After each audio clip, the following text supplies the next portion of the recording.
Welcome to What Leaders Need Now. Today's topic is authenticity in the workplace. Dianne Earley is our special guest today.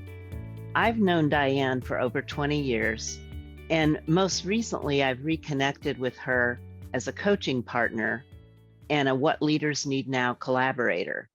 I'm so excited to talk with her today about this topic. We've both known countless people that have struggled with authenticity in the workplace. First, let me read Dianne's bio. Dianne Earley is the principal of D. Earley Coaching and Consulting, LLC. Her client list includes corporate executives, aspiring senior leaders, and business owners.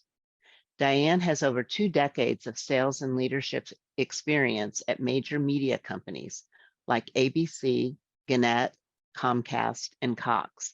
She is skilled at driving results and helping teams and individuals thrive in highly competitive environments. And she's a torchbearer for diversity, equity, and inclusion. Dianne is a Northwestern University graduate, go Wildcats, and a certified professional coach with IPEC and International Coaching Federation. In her practice, she merges her business insights and understanding of workplace dynamics with a desire to empower clients to strategically define, achieve, and measure their next level success. These things, along with sunsets on the beach, bring her joy. Welcome, Dianne. Thank you. Thank you for that introduction, Andrea. I'm so excited to be here. Great. So Dianne, you underwent a freeing personal transformation when you left your corporate executive job. Can you tell us about that? I can. So I have always worked for great companies. I've had great leadership positions. I've built diverse teams. I've always enjoyed my jobs. As you said in the introduction, I really have supported diversity. I've celebrated the differences of my team. I recognize the value and the importance of diversity as just a business imperative. And at the same time, I never really felt that I was bringing 100% of my authentic self to work. I just wasn't. I got in the habit of melding into the corporate culture. I got in the habit of trying to fit in. I got in the habit of trying to not feed into any negative stereotypes. So even as much as I was a supporter of these things that are so important, I really didn't practice what I preached. So I felt a tremendous difference. I didn't even realize how exhausted I was from that until I retired. Once I retired from my corporate life, it just felt lighter. I felt different. I felt freer. Wasn't planned. It wasn't intentional on my part. I just felt like a different person. And when I studied, when I started studying for my certification, I learned again how to go deeper and how to really get in touch with who I was and bring that forward and the benefits of that. I'm struck by the fact that you didn't plan it. Many times when I work with folks, they are on the fence between staying in a workplace where they know they're not being authentic and leaving. And I'm struck by the fact that you were in such a habitual way of being that you didn't even realize until you left that you were not being the full you. It's true. Wow.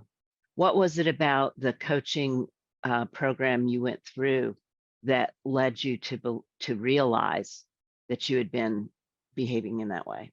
Good question. As I was learning to coach others, that's about helping people get in touch with what they really want to do and need to do in life. It's about helping people be more authentic so that they can achieve the goals that they want to achieve. And in learning that and in understanding that really all of my coaching clients actually would have the answers. It was my job to pull it out of them. I did a lot of work on myself as well, which really prepared me to support my clients more by understanding better how that process worked just with myself. Does that make sense? Yes, it does. Yeah. So now you help leaders you coach maintain personal authenticity inside of environments where they might be expected to conform in ways that might make them uncomfortable. So you're not coaching them necessarily to go retire or find a different career. You're helping them be themselves inside of those environments. Is that accurate? That's correct. Yeah. Can you talk about that? Can you give us some examples of that? Yeah, I actually have two that I can speak to. One is this: I had a client who is a first generation child of immigrants. She's a senior director at a major company, and very much she wants to fit in, right? First in her family to go to college, first in her family to have a corporate job. And it's very important to her that she not only get there, but she thrive and that she be able to survive, breadwinner for her family, all of those things. In her 360 assessment that we did, some of the feedback came back that among her colleagues and her team members, many people felt that while she had a very strong work ethic, they really enjoyed working with her, they didn't really, quote, know her. They didn't get to know her enough about her personally. They didn't feel that that she was relaxed enough or vulnerable enough or authentic enough for them to connect on a personal level. And that was important to them. Well, I mean, she grew up in a culture where her parents taught her to keep your nose to the grindstone, stay in your lane, don't complain, don't step out of your box, and don't bring your personal self to work. That's just the culture that she came from. And yet here she is trying to fit into this corporate environment where they're almost requiring that of her, and it was very uncomfortable. So the thing that we worked on, very simple, is how can you stay true to kind of the cultural background that you have, continue to embrace that, and at the same time, try and meet the needs of your team members and your colleagues who are just trying very hard to get to know you better. Yes. We had to practice with her. She had to practice how to share and Yes. what to share. Yes. So she was able to, in a team meeting, for example, because no one knew that she was a child of immigrants, no one knew that she had a cultural background that was so significantly different, at least in her mind, that they might not be able to connect to that if she shared.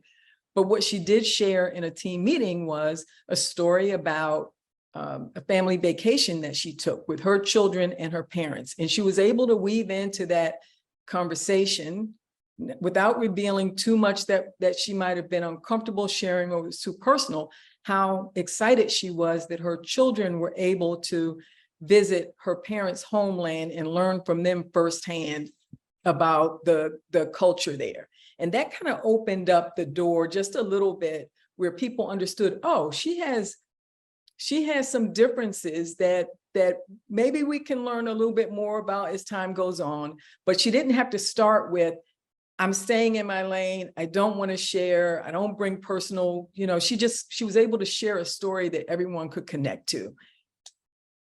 That's really simple. I love that story. And it makes me think about two things that we both know as coaches. One is that trust comes from vulnerability. Yes. And she's not gonna build true vulnerability-based trust with that team unless she does that. And so it's a fundamental, and it's an appropriate ask for them to have. Right. So, we talk about conforming to a culture. Sometimes the things that people want us to conform to are not things that we want to conform to, or they're not even appropriate things. Right. I guess that's a value judgment or a bias that we might have, but this is one that is pretty fundamental to how teams work and how teams are productive and cohesive. And so their ask is a good one. And then I also think about the way people change, and we look at, do you ask people to change their value system? No, but we ask people to change their behavior. So we ask them to stretch a little bit out of their comfort zone. And Right. it's not to keep them out of their comfort zone, it's to expand their comfort zone. So you're giving her a little opportunity to expand her comfort zone a little bit in a way that's careful and safe. And maybe then she can go a little farther and a little farther. But you're not asking her to shift her value system. That's right. That's well put. You articulated that better than I could. I think the safe space part is really important, right? And if you come from a place where you don't feel safe sharing certain types of information, that doesn't mean that you can't share, right? It means that you can pick and choose. So there's a space in between sharing and oversharing that you can go where you can feel safe. And I think that's what happened for her. Yes. Yeah. And you had another story that you Yeah, wanted to so share? the second client, I will say I refer to her as having been on an apology tour, right? Someone who was hired into a corporate environment for her uniqueness, for her differences, for the fact that she could be outspoken, for the fact that she had brilliant ideas and wasn't afraid to share them, and hired by a guy who, when they were in meetings together, always supported that pushed her out in front, voluntold her to share information, things like that. She was really good at that.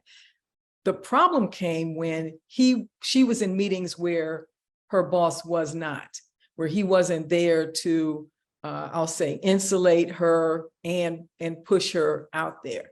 So when she would speak up, she might get responses like eye rolls or pushback or signals to just be quiet, things like that. Well, it was uncomfortable for her. She didn't know what to do.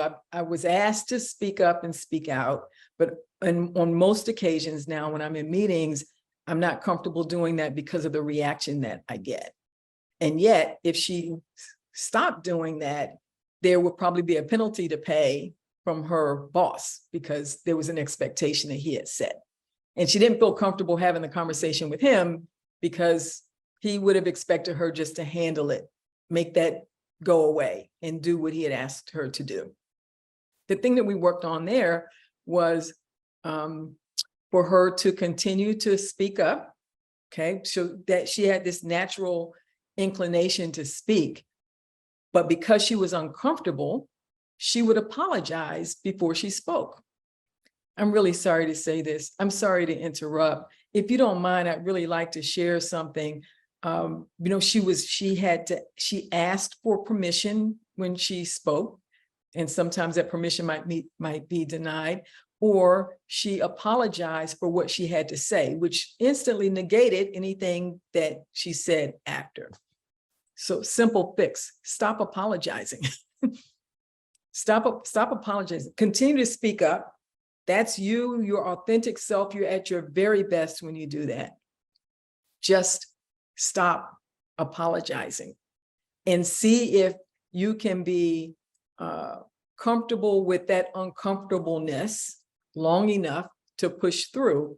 Because the penalty, if someone reports you to your boss for speaking up, there's no penalty. That's exactly what he's asked you to do. But if they can discourage you from speaking up and not report it up, then you are the one that loses, not that team of people. It's you and the organization who don't deliver on what you promised to do. Simple little thing. I don't know if that's a great example, but it's a great example. And how do you have any data on how it's going? Or yeah, I can tell you that she got promoted. Wow. I can tell you that she received a promotion and has been assigned a number of tasks or projects where she's leading change initiatives. So that's good. But I think if she didn't push through that experience that she was having with people who didn't buy into what she was doing, then she would never have been successful. She would have left, or she would have continued to apologize, which would just weaken her position, make her appear to lack confidence. And it would have been that downward spiral that we are so familiar with. I have so many thoughts about what you said. And one is, it's brilliant, and it's what you do well as a coach. Almost always there's some self-sabotaging thing we do Yep. that causes the resistance. And I say that not to make it okay for the people to do what they're doing, like push back and tell her to be quiet and tell her and not listen to her, because it's not okay. It's not okay that we can ignore the quiet voices, that we could ignore the voices of dissent, of difference than us. That's Right. not okay. And if something isn't working the way we're communicating, trying to communicate in a different way is the option. And that's what coaches can help people do, is figure out what they're doing that isn't being effective. So Right. good for you for helping her see that starting with an apology was probably the way she was creating a non-listening in other people, because they weren't paying attention to what she had to say. And Right. it could be any number of things people are doing, from their body posture to the tone of the voice they're using to all of those things. So good for you. And then there is the question of, how do you as a coach help somebody with stamina through that process while they're being the change agent, if you will, and dealing with all that resistance? That's one question. And then how do you do it if they don't have a sponsor, or they don't have a strong sponsor like she has in her boss? Wow. So that's a great question. I think the first part of it is to be present and available. So if you have a regularly scheduled meeting or session every other week, creating that space for someone to maybe send a text or make a quick phone call, I think can help prop them up during difficult times. I mean, sometimes you just need somebody to vent to or share with, so you can come back to yourself and be reminded of why you're there, what's your mission, what's my goal, and regain your focus on something. I think that's very important. And the second part, I think sponsors are extremely important. But the truth is that most people don't have them in organizations. So if you don't have a sponsor, you're taking more risk. And I guess it would depend on how committed you are to the goal. Are you acting as a result of someone giving you an assignment to act a particular way, or are you doing that because this is what you know you need to do to survive? But if whatever that impetus is, if it is powerful enough, then you can always come back to that to bolster you. Yeah. That's how I feel about it. Yeah, I asked the question with a specific situation in mind, and I think it's one that every coach encounters. And I'll make this a little bit generic. It's a real person, and I'll make it somewhat generic to make it anonymous. Imagine someone gets hired because the organization needs innovation in an area, and they know that they're behind culturally. And it's, in this case, it has to do with employee turnover, employee satisfaction, employees feeling valued, et cetera. So they hire a candidate who has got experience in ways to do things differently than they're used to doing them in this culture, and has ideas that are going to be representative of a lot of change. And the candidate themselves is very different than others in the organization in style, looks, the whole thing. He's very different than the rest of the team. And, you know, immediately met with resistance. I always call it the antibodies set in. Once they, you know, they hire the person thinking this is exactly who we need, and then the antibodies set in and start attacking. And so, you know, what that person has to do, as you say, is focus on the purpose. But if you can't get anything done, eventually they don't feel like they are fulfilling a purpose, and they don't want to stay around in an organization where they can't get anything done. Yeah. And yeah, go ahead. Please Yeah. comment. So when you first started to describe that scenario, I immediately went to focus on a deliverable. Focus on something that you can do and do quickly that will make it very clear that that result is because of who you are and how you approach things in this very different way. So sometimes corporations hire people like that who are very different. You described it perfectly, Andrea, because they want long-term change in their policy and in their corporate culture. And that's usually always why they do it. And that person comes in and they start focusing on the things that are long-term. What cultural changes do we need to make? And they start to move in that direction. And sometimes they might forego short-term wins to focus on the long-term result that they were hired to deliver. I would say break that mold and do something quick. So I don't know what quick, let's say 90 days. I'm making up that time frame. It's going to depend on every situation. So if you were hired to change the culture of an organization with regard to how they hire, what their hiring practices are, go hire somebody who represents the kind of person that long-term change is going to attract to the organization. See if you can do that. If you can do that, it will cause enough of a distraction away from how you're dressed, how you speak, how you show up, whether your hair is in, you know, whatever, if it's purple or whatever, because people are going to have to say, wow, that guy just hired Andrea Chilcote. It's so it just is a distraction long enough for you to then try to focus on the other stuff. Maybe that's one. Love it. I love that, Dianne.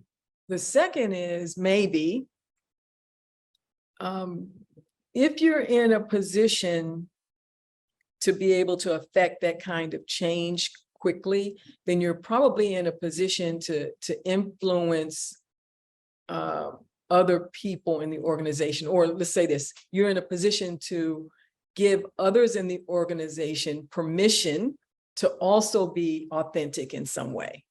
So again, if this person has a team of his own that he's managing, why not just I don't know what it would look like, but give them some opportunity to bring their full selves to work and demonstrate, again, quick win, demonstrate how that improves productivity, how it delivers on some result that is going to be important to the company.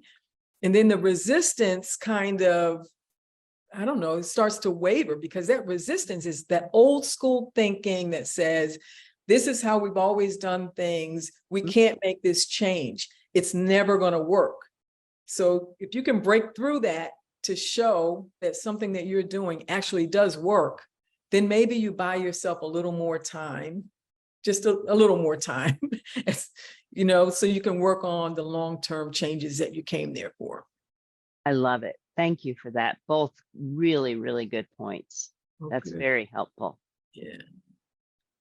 One of the things that I think is important, Dianne, about the conversation we just had is that authenticity is not just to make people feel comfortable at work, which is important, It's important that people spend their 40 hours or 60 hours able to be themselves and be comfortable, but it's so that they can fulfill the purpose at work. And the example we just talked about is a really good example that if we can't be who we are, we can't deliver on the value that we're hired to bring to the organization. And I think that's a point that we can't miss here. This is not just a matter of making people feel good about themselves. This is a matter of business results. That is exactly right, Andrea. I think that's an argument that is hard for people to push back on, right? Those, the folks that think that authenticity isn't important for whatever reason, if you can tie business results to it, that argument kind of goes away. Their feeling about it doesn't change, but there's going to be less resistance overall, I think. Yeah, good point. I want to raise another aspect of authenticity. You've read my book, What Leaders Need Now. Yes. One of the 3 qualities that we talk about compassion, courage, and humility as the 3 qualities that leaders need now. And one of the things I've been struck by as people are beginning to read the book and give me feedback is that many are feeling gratified that I talk about compassion as a leadership quality. And even saying that they've thought that their compassion is something to hide and stuff in and be more tough-minded, and that other qualities like decisiveness and being more authoritative were things that leaders were expected to do, and that their soft side, if you will, is something that they've had to kind of hide, and their sensitivity is something that wasn't valuable at work. And I feel so sad about that in some ways, and also glad that they are finally able to see that that is so important. And that's another aspect of authenticity, and something that certainly right now, in a world where stress at work and anxiety has reached record highs. Yep. And all of the surveys, the Gallup Global Workplace Survey just came out a couple of weeks ago. I just read a big Catalyst study. It's been out for a year or so, but similar data. Everything we see, even pre-pandemic, but especially during and post-pandemic, says that what people really need is to be listened to and understood. And so this idea of authenticity including being able to be a caring, compassionate, empathetic leader is something that I'm really interested in and really trying to promote. Can you comment on that in terms of your work? Absolutely. First of all, I'm delighted about it too, because it can change the game for women and people of color at work in leadership roles. And I say that because, as you know, women who express passion are considered to be emotional. Very often people of color who express emotion, just in the course of debating a topic at work or advocating for a particular idea, our actions sometimes can be translated into anger, perceived that way, or being overly emotional, and weak is the big thing. So I'm so glad that there are credible organizations who are doing the research, who have the data that shows that this is what our team members are looking for, asking for, and setting an expectation for. There's a whole generation of young people who expect to be treated a certain way at work with compassion. They expect for their leaders to be vulnerable. They expect to see that softer side. And so if you're going to be competitive in today's environment, you're going to have to give that to them.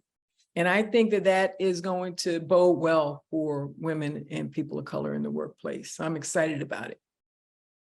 And it's so simple, Dianne. I had a situation yesterday. I was gathering feedback on a 360, and someone gave me an example. And this was a 360 for a man. And not that that should be surprising, by no means. No apologies to any males listening to this. She said, I'll give you an example. She said, he treats me like a colleague, not a boss. He's humanistic, not authoritative. And she said, I'll give you an example. If I call him or text him and say, I'm stuck on the freeway, she lives in a major metropolitan area, and say, I'm running a few minutes late, he'll say, be safe. And she said, I've never had a boss who wouldn't say, well, why didn't you leave earlier? Mm-hmm. And just that difference. What's the point of why didn't you leave earlier? She's an adult. Whether she could have or not, be safe is just a kinder thing to say to someone who's a responsible adult. It is. So there's an older school of thought that says, if I say something that has that level of compassion in it, then I will be taken advantage of. I'll be a weaker person. That person is going to continue to show up late for work, which is so far from the truth. It's Right. so far from the truth. People actually work harder for people like that. And I'm sure he's seeing, I don't know who that is, but he's getting some pretty good results from his team. I can guarantee. That's right. Yep. So Dianne, another one of the qualities in my book is courage. Mm-hmm. And it clearly takes courage.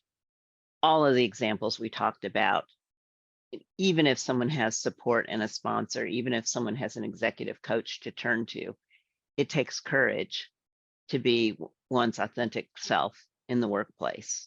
Yep. And one of the things I talk about in my book is there's personal courage, and that's the courage to speak up in meetings. That's the courage to share one's background, to dress like, act like, be like, speak like, do whatever it is that one would do that's authentic and represent my core values, my core beliefs in the workplace. And then there's positional courage. And that's reserved for leaders who have the ability to influence culture. People like the leader who you mentioned, who is encouraging the other leader to speak up. People who would hire people to change the culture and who would take a stand for those folks. And those people have the ability to make profound change. Can you comment on that in your experience as you work with individuals that you're coaching, or the leaders who are helping those people find their voice? Right. So this is actually a conversation that I have quite a bit, because leaders, while they are in positions of influence, they also carry a lot of fear, like any other team member does. Fear of losing their job, fear of not hitting the number, fear of making, poor hiring decisions, all of those things that sometimes can just bind them up. But results trump everything. So my conversation very often is about the fact that authenticity, allowing people, inspiring people to be their authentic selves, can actually reduce stress. It can actually increase your team's job satisfaction. It can drive bottom line results. So having the courage to empower the team to bring their whole selves to work is actually becoming, I don't think we're there yet, but it's going to become sort of a basic requirement of business. It's going to be necessary in order to achieve the result. Everybody gets results. everybody understands something that is tied to results. So the less fuzzy we kind of make the role of authenticity in the workplace, the more concrete it becomes for people, I think the more they're going to see the importance of doing it and allowing people to do it. So I want to share this quote. Maya Angelou has a quote, and it goes, people will forget what you said, people will forget what you did, but people will never, ever, ever forget how you make them feel. And so my question for people who are challenged with this whole topic of authenticity is, why not make people feel like it's okay to be themselves? Why not? Lovely. Thank you for that. Thank you. Dianne, this has been an incredible conversation. I so enjoyed it. I think we could keep it going. Thank you so much for being here. No, thank you. I appreciate the invitation. And, you know, I have been viewing your podcasts. They've all been wonderful. I'm just happy to be on the list with some of the folks that you have already interviewed. This is great. And most importantly, I'm hoping that your message, the messages on your podcast, the message in your book, the messages that you deliver in the work that you do every day is truly making a difference in the workplace. I think it is. And it's kind of fun to watch, to tell you the truth. Congratulations. Thank you for that. Thank you all for watching and listening today. Don't forget to subscribe to our podcast by hitting the subscribe button on @WhatLeadersNeedNow or go to whatleadersneednow.com. Under the Thought Leadership section, you can subscribe and watch previous episodes in our podcast library. I wish you well in your journey in leadership, compassion, courage, and humility, and your journey of authenticity in the workplace.